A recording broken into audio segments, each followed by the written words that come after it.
Ils sont proches de Dieu, ils ont des aides divines, donc ils arrivent à sentir des choses que le commun des mortels n'arrive pas à ressentir. Il a vu l'hôtesse de l'air, qui, à son avis, à lui, on ne parle pas de considération physique bien sûr, elle avait une tête d'ange. Il était attiré par sa personnalité. Et Elie Shamaïm, à un moment, il s'est retrouvé, peut-être en allant aux toilettes, il l'a vu dans un coin en train de lire un livre de psaumes, de Tehillim. Alors il lui a dit, pourquoi vous lisez les Tehillim?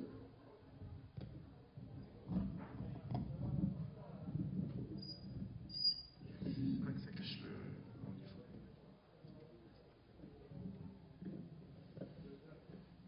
Ouais, pas mal, c'est bon. Ouais, on va mettre ça à hauteur d'œil. Ok. Vous entendez bien là? Ah ouais, c'est bien là. Donc, je reprends l'histoire. Donc, il avait en train de lire un livre de Tehillim. Et il a dit, bon, pourquoi est-ce que tu lis ça? Elle a dit, parce que j'aime un homme juif et je veux me convertir.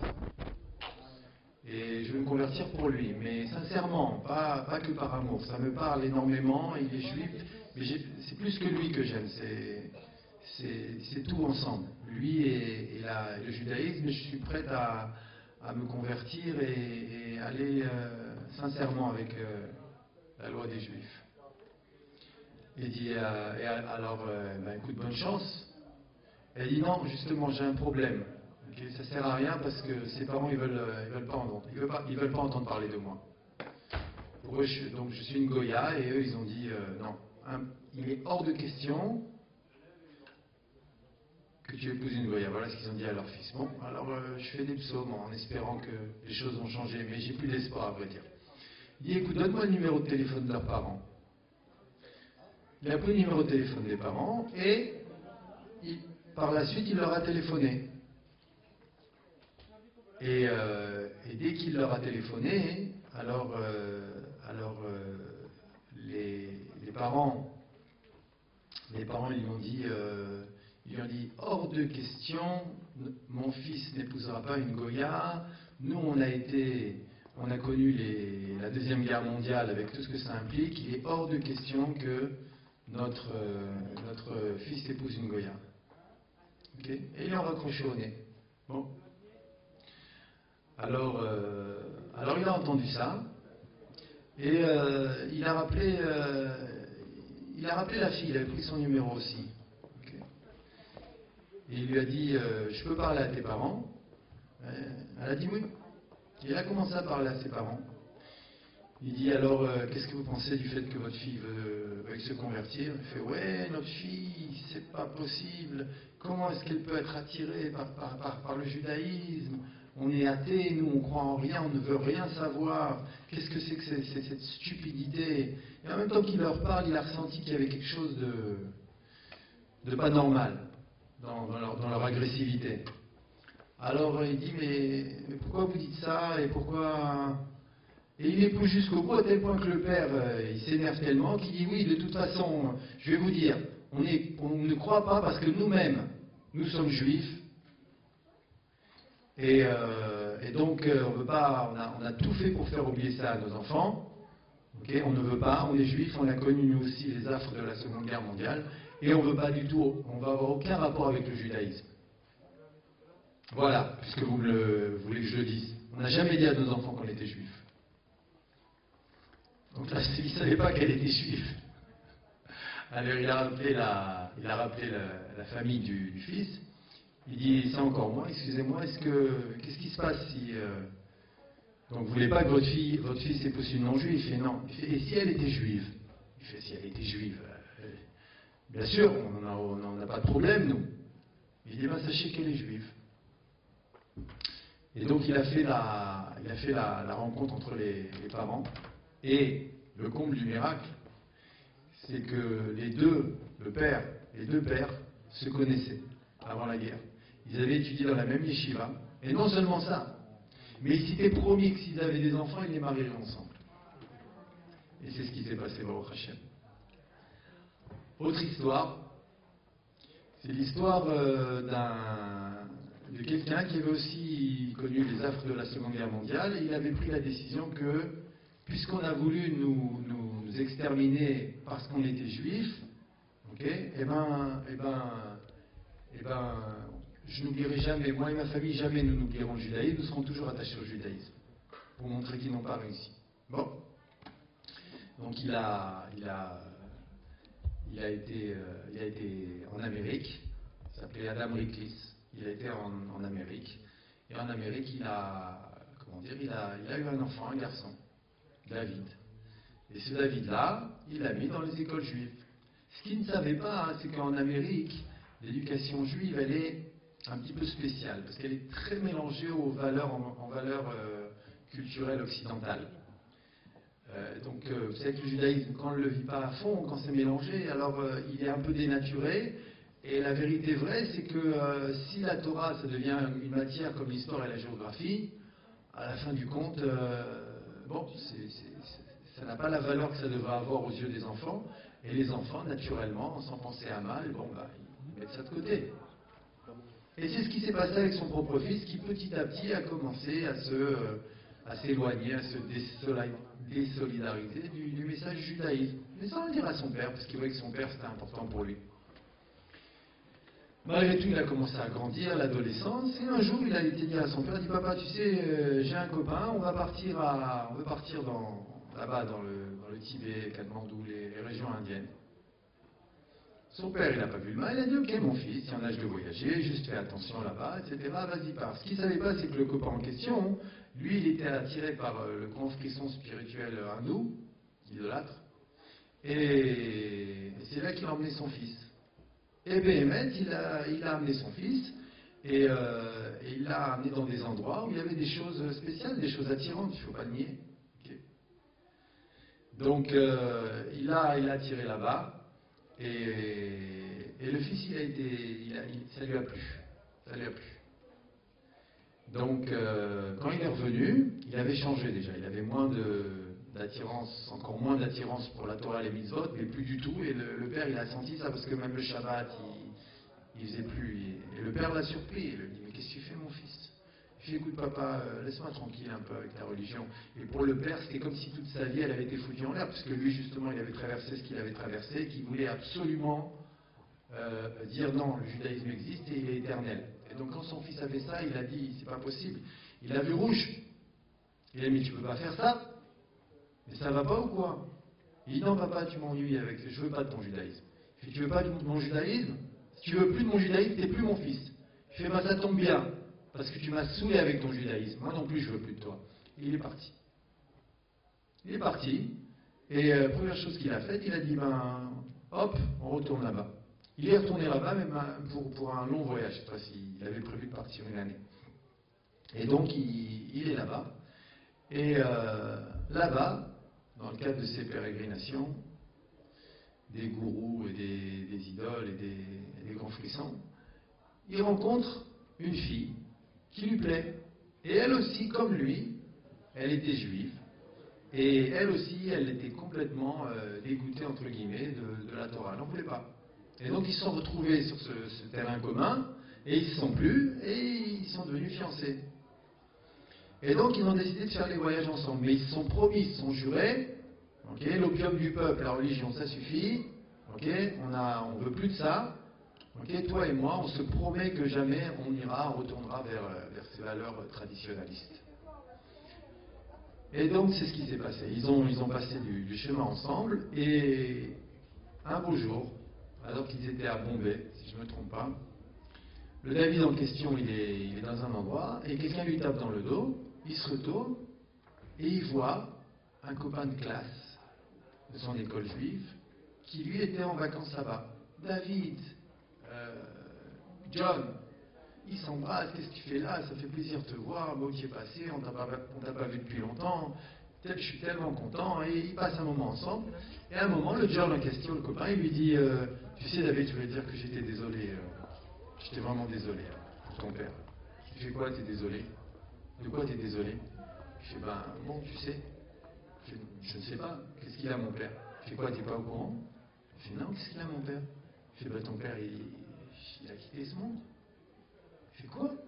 il a quitté ce monde, ton père, il y a 3 mois. Je n'étais pas au courant. Il fait, non, je n'étais pas au courant. Il entend ça, et tout d'un coup, on peut imaginer ce qui lui a pris la tête, c'est ta faute. C'est ta faute, tu as abandonné ton père il est mort de chagrin, tu étais son fils unique, tu lui as dit que tu voulais plus de lui, tu es parti, il n'avait plus de tes nouvelles, il est mort de chagrin. C'est ta faute. Il a tellement culpabilisé, il était vraiment très mal, on peut l'imaginer, Dieu nous en préserve. Et donc il a dit, il a été pris comme ça d'une envie soudaine, il a dit à sa copine, sa fiancée, il lui a dit, elle s'appelait Sarah, il lui a dit, Sarah, tu sais quoi, je suis pas bien là, j'ai besoin de voyager, je voudrais faire un voyage en Israël. Il n'avait jamais été en Israël. Je voudrais faire un voyage en Israël, Sarah. Alors, elle a dit, pourquoi pas? Okay, si ça peut te faire du bien, et puis en Israël aussi, il y a beaucoup de religions, il y a beaucoup de choses à voir, c'est une terre spirituelle, il y a là-bas aussi, il y a des grands frissons. Pourquoi pas, on va s'éclater. Et donc, ils sont partis en Eretz Israël. En Eretz Israël, ils arrivent, dès qu'ils arrivent à l'aéroport, comme c'était des globetrotters, ils n'ont pas tout de suite ils n'ont pas de direction fixe. Alors, elle dit, bon, on va où maintenant? Tel Aviv. Alors, il dit, non, tu sais quoi, j'aimerais aller, c'est très important pour moi d'aller au mur des lamentations. Le mur des lamentations, mais qu'est-ce que tu veux faire là-bas? Ben, je voudrais prier. Prier au mur des lamentations? Mais tu rigoles ou quoi? On s'est promis que c'était fini, ça. Quoi, tu te relaves le cerveau tout seul? Et c'est pas notre deal à nous, hein. Moi, c'est pas l'accord qu'on a signé, toi et moi. Hein. Moi, je veux pas de ça, hein. Il dit, oui, mais je suis obligé, je t'en prie, essaie de me comprendre, je suis obligé, ce que j'ai vécu par rapport à mon père, c'est trop douloureux pour moi, je ressens le besoin d'aller prier au mur des lamentations, de faire une prière là-bas, et de demander pardon. Et il dit, écoute, tu es complètement out, la douleur t'a rendu complètement fou, moi ton plan ne m'intéresse plus. Si tu vas au mur des lamentations, tu me dis au revoir en même temps. Il dit, tu es sûr ce que tu dis? Ouais. Il dit, ben au revoir. Et ils se sont séparés. Et il est au mur des lamentations, première chose. Il est au mur des lamentations, dès qu'il arrive au mur des lamentations, il a été pris, c'est comme s'il avait retenu, il avait pleuré, mais il avait beaucoup retenu. Il a été pris par des sanglots, des pleurs de regret, et il pleurait, il n'arrêtait pas de pleurer. Il a pleuré longtemps. Et en pleurant, il a réalisé la folie de sa conduite, et il a dit à Hachem, je t'en prie, voilà, mon père il est au ciel, Dieu je t'en supplie, va lui dire que je regrette ce que j'ai fait, et que je n'abandonnerai pas le judaïsme, je vais suivre sa voie. Dis-lui, s'il te plaît mon Dieu. Il termine cette prière avec cette bonne résolution, et il regarde autour de lui. Il était resté contre le mur, la tête contre le mur, il n'avait pas fait attention. Il regarde autour de lui, c'était la première fois qu'il allait, et il voit des gens qui écrivent des petits bouts de papier et qui mettent dans les interstices du mur. Et il se demande qu'est-ce que c'est. Donc il demande à quelqu'un qui parlait américain, il dit what is it? Et le gars lui répond, il fait, bah, tu sais, les gens inscrivent leurs prières, leurs souhaits dans des bouts de papier, et on les met à l'intérieur du mur, et avec l'aide de Dieu, ils ont une bonne chance d'être réalisés. Alors, il a dit, bon, si je peux faire ça, bien sûr. Donc il a cherché un morceau de papier, un stylo, et toutes ces bonnes résolutions, il les a mises sur papier. Papa, mon Dieu, sache que je voudrais que tu transmettes ce message à mon père, il dit tout le message qu'il a fait de Chouva, que Bezrat Hashem, à partir de maintenant, il sera un beau juif comme son père il désirait. Et donc il a, il met ce papier. Maintenant, avant de mettre ce papier, vous savez, quand on est au mur et qu'on met le papier, on veut mettre le papier dans un endroit où personne ne va le faire tomber, parce qu'on a plein de papiers par terre. On se dit, moi le mien, il faut qu'il reste. Et donc généralement, les gens cherchent un endroit où jamais il tombera, toujours il restera. Okay, donc c'est ce qu'il a fait, comme la plupart des gens. Il a cherché l'endroit, l'interstice, introuvable, inatteignable. Il l'a trouvé. Il l'a trouvé, et donc il a mis son papier. C'était vraiment un endroit où il a cherché longtemps. Il a trouvé l'interstice, il est monté sur une chaise, etc. Il a mis son papier dans cet endroit-là, qui est un endroit très petit. Il a poussé son papier, mais en poussant son papier, il en a fait tomber un autre. Et il s'est dit, non. Moi, ce papier est là depuis longtemps, c'est autour de mon papier d'hier, je ne veux pas qu'il bouge, je vais le remettre dans un autre endroit, celui-là. Et donc, il a laissé son papier, il a pris l'autre papier, Et il a, comment dire, il a cherché un autre endroit. Et maintenant, pris d'un soudain élan de curiosité inexplicable, il dit, mais c'est quoi ce papier que j'ai dans les mains? Et il ouvre le papier. Il ouvre le papier et voilà ce qu'il lit. C'est une histoire vraie. Il dit, mon cher David, si par miracle ce message arrive entre tes mains, sache que je te demande pardon de t'avoir si mal parlé, de m'être mis en colère contre toi, et sache que je t'aime de toutes mes forces, de tout mon cœur, et que par rapport à ta réaction, si tu veux que je te pardonne, sache que je t'ai pardonné de tout mon cœur. Signé Adam Riklis, son père. Et l'histoire ne s'arrête pas là. Donc il a vu ça, imaginez, c'est inexplicable, ce qu'on a pu ressentir. L'histoire ne s'arrête pas là, c'est qu'il a, comment dire, il était en yeshiva pour étudier la Torah, parce qu'il avait promis de s'attacher au judaïsme, et au bout d'un certain temps, on lui a dit, écoute, tu en as l'âge de te marier. On a quelqu'un à te présenter, une américaine comme toi, qui a un peu le même parcours, qui a fait le chouva il n'y a pas très longtemps non plus, et qui désire se marier. Qui est-ce qu'ils m'ont présenté? Sarah, sa fiancée qui était avec lui en Inde. Ils l'ont présenté en Chidour, et bien évidemment, la fin de l'histoire, c'est qu'ils se sont mariés. Voilà. Donc, encore une belle histoire. Il y a aussi une autre belle histoire. Je ne sais pas quand je dois commencer la conférence, en attendant. Nathan, tu peux vérifier quand je dois commencer la conférence? Tu peux me dire, demander à Michael. Dans 20 minutes. Oui, mais ça fait 10 minutes qu'il m'a dit, un quart d'heure. Ah, les mathématiciens, on ne peut rien faire. Donc, apparemment, Nathan me raconter encore une histoire. Donc, une autre histoire. C'est l'histoire d'un jeune soldat qui était à Hebron, qui était de garde à Hebron. Hebron, c'est 5 minutes 5 minutes. Hebron, c'est une ville dangereuse. Et il était en garde pendant plein milieu de la nuit, dans un coin assez isolé.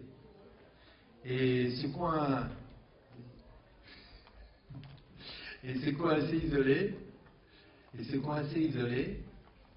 il était dangereux. Et il y a un sniper ennemi qui s'était mis dans un coin et qui a tiré sur lui et qui l'a touché.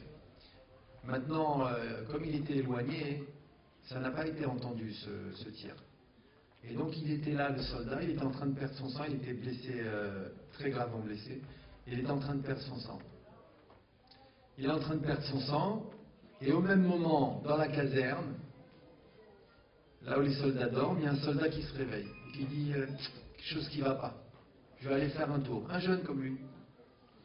Et il commence à faire un tour. Il fait un tour et Baruch Hashem Mina Shamaim, il découvre le soldat blessé. Alors tout de suite, il lui fait un garrot, il appelle les secours, et Baruch Hashem lui a sauvé la vie. Il lui a sauvé la vie. Les secours arrivent, ils le prennent en ambulance, et le soldat, lui, il disparaît, il a fait son devoir, mais il ne voulait pas faire chauffonnier à neige, voilà, c'est moi, je l'ai sauvé, etc. Et donc, c'est lui, il a, comment dire, il est parti. Donc le soldat a été sauvé, et on a demandé, qui c'est, la famille a dit, quel est ce garçon qui a sauvé notre fils, qui c'est? Or, comme il est parti, le soldat, il a appelé les secours, il est parti, et dans l'animation, on a oublié de demander qui c'était, on a juste pris le message. Donc ça n'a pas, dans le rapport de l'incident, le nom du soldat n'a pas été noté.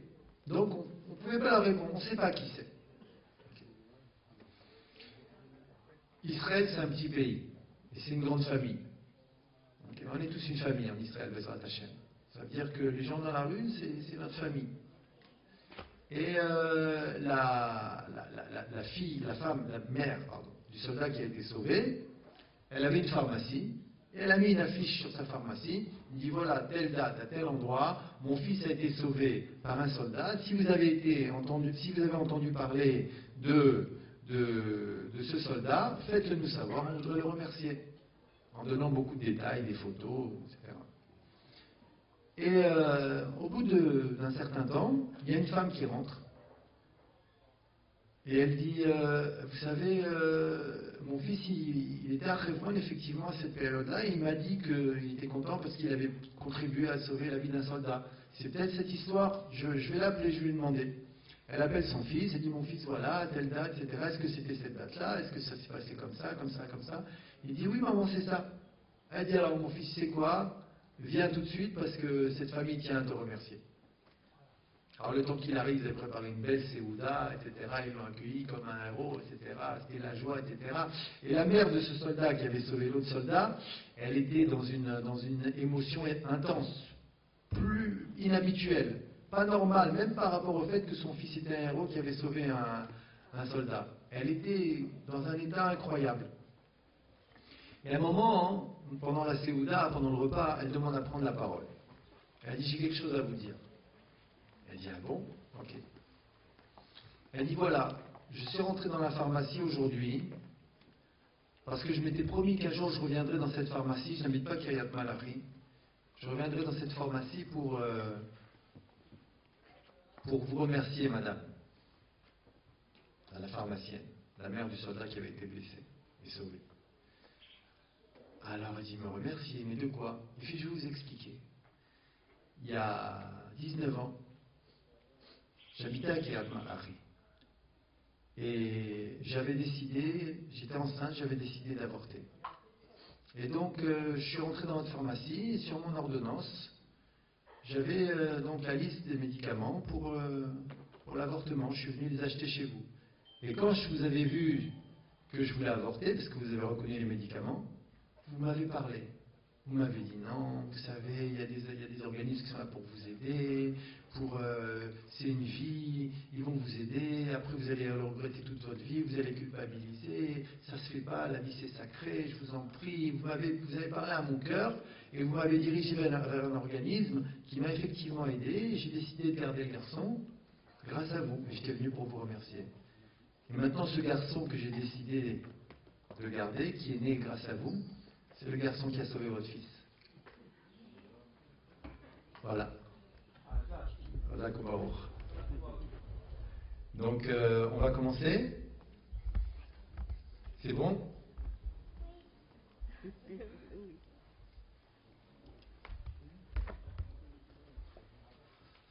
Tu peux juste parce que sinon j'en ai encore une belle. Il mange. Est-ce qu'on a idée de manger à 1h30 un dimanche, franchement? Ouais, c'est bon. Ok, alors on va commencer, Bezrat Hashem.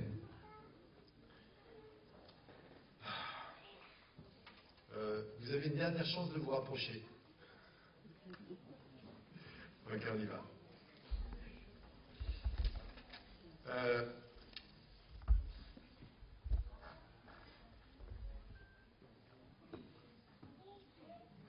Donc le but de la conférence, c'est de parler de la foi, la Emouna, selon Rabbi Nachman. La Emouna. Oui, sûr. Oui. C'est bon? Donc la foi, la Emouna. Emouna en hébreu, la foi. C'est qu'il faut savoir ce que c'est la foi. Parce qu'on dit j'ai la foi, moi je suis croyant. Mais c'est pas évident. C'est sûr qu'on est croyant. Mais la foi, ça peut être une 2 chevaux ou une Ferrari.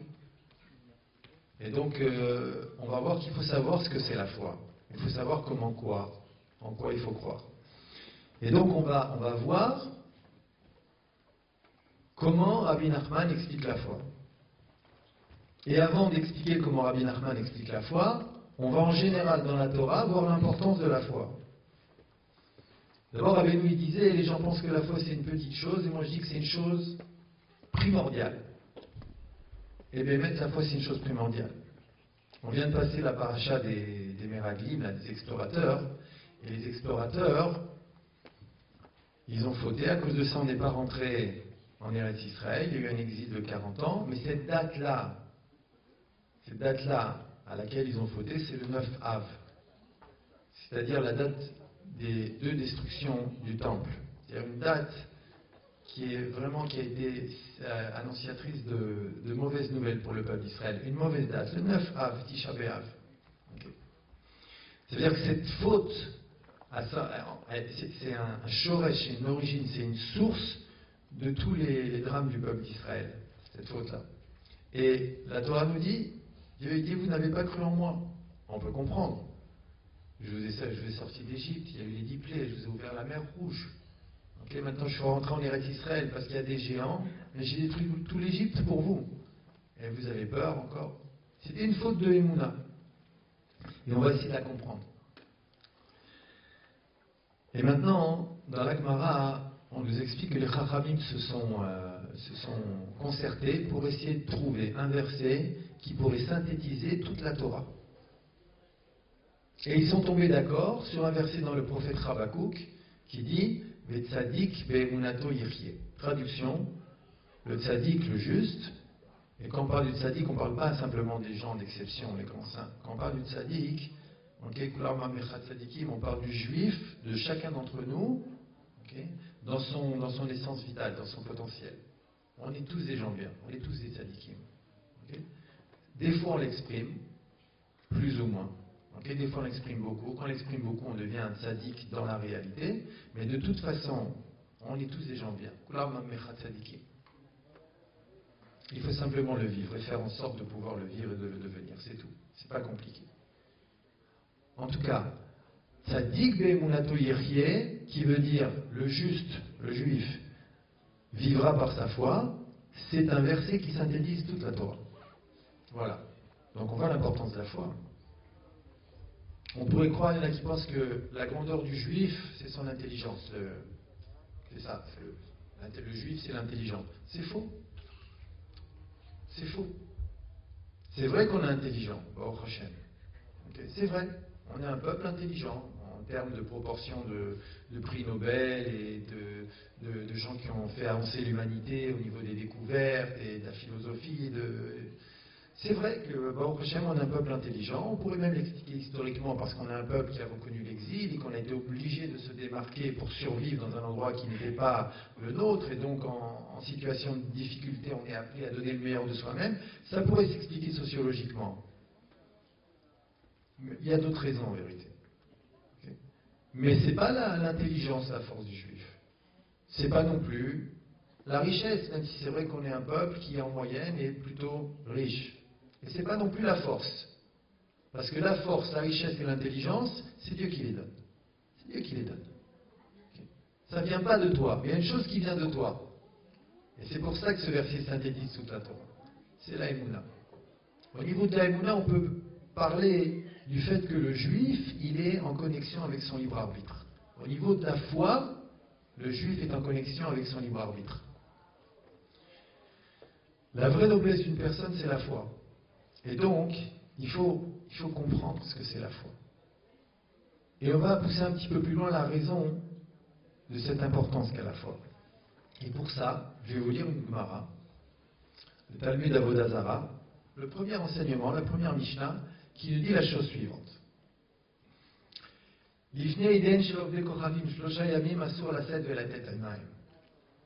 Avant les fêtes des idolâtres, 3 jours, il est interdit d'effectuer avec eux des transactions commerciales. On n'a pas le droit de leur emprunter un objet ou de leur prêter un objet. On n'a pas le droit de leur prêter de l'argent ou de leur emprunter de l'argent. On n'a pas le droit de leur rembourser ce qu'on leur doit ou de se faire rembourser ce qu'ils nous doivent. Rabbi Yehuda Omer, lui,